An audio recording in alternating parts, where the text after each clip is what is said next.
I think আমার লাইফের এটা বেস্ট ঈদ হবে, কারণ আমি কখনো আমার লাইফে ঈদের দিন এত ক্যামেরার সামনে আমি কখনো দাঁড়াইনি। মানে এত লাইট, এত মানুষজন, এত ক্যামেরা অ্যান্ড মানে মনের মধ্যে একটা থাকে না যে একটা নার্ভাসনেস থাকে যে কেমন লাগবে সবার, মুভিটা কেমন হবে, ফার্স্ট ডেতে মানে রিভিউটা কেমন পাবো আমরা মানুষের কাছ থেকে।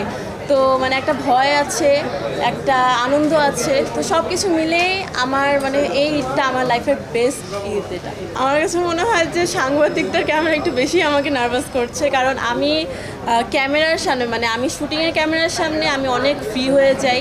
মানে শুটিংয়ের ক্যামেরা হলো আমার বেস্ট ফ্রেন্ড হয়ে যায়। তখন ওইটার সামনে আমি অ্যাক্টিং করতে পারি, আমি ওখানে ডান্স করতে পারি।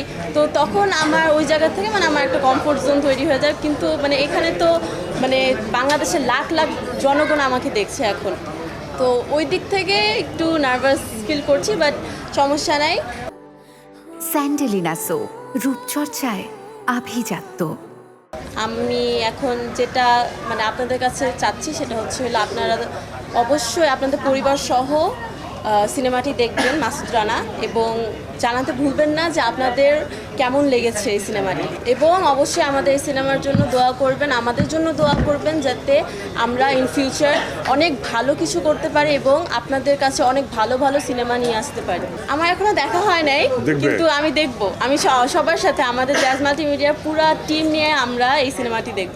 রাসেল ভাইয়া, আমি এর আগেও ইন্টারভিউ বলেছি যে রাসেল ভাইয়া খুবই ভালো একজন মানুষ এবং খুবই ভালো একজন অভিনেতা। উনি মানে খুবই ভালো করেছেন এই সিনেমাতে, এবং তার সাথে আমার লাইফের ফার্স্ট কাজ।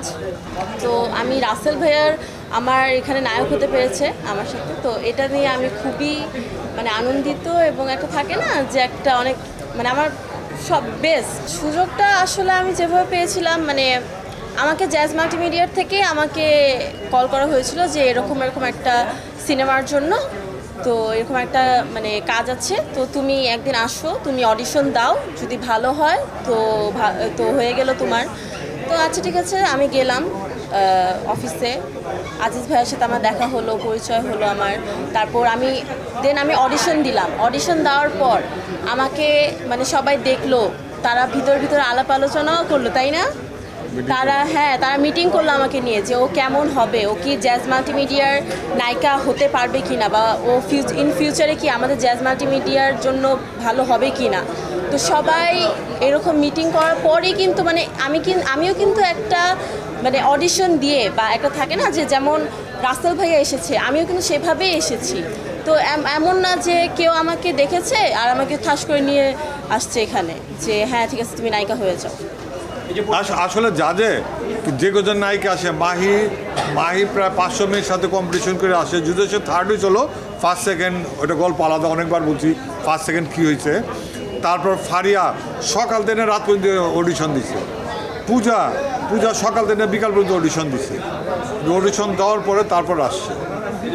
অডিশন ছাড়া কেউ আসতে পারে না। সিনেমায় কাজ করতে চাই, আমি নায়িকা হতে চাই, এই ভাবনাটা তো আমার শুরু হয়েছে আমার বয়স যখন 4 কি 5, তখন থেকে আমার এই ভাবনাটা শুরু হয়েছে। কারণ আমি এর আগেও বলেছি যে আমি যখন টিভিতে সিনেমাগুলো দেখতাম, বলিউড হলিউড এগুলো সিনেমা যখন দেখতাম, আমি যখন বলিউড অ্যাক্ট্রেসদেরকে দেখতাম, তারা অ্যাক্টিং করছে, তারা ডান্স করছে, যখন আমি তাদেরকে মানে অভিনয় করতে দেখতাম, আমার খুবই ভালো লাগতো, আমি ওদেরকে দেখে ইন্সপায়ার হতাম। এবং আমি তখন থেকে এই স্বপ্নটা দেখা শুরু করেছি যে বড় হয়ে আমি একজন অ্যাক্ট্রেস হব, আমি অনেক ভালো একজন অভিনেত্রী হব।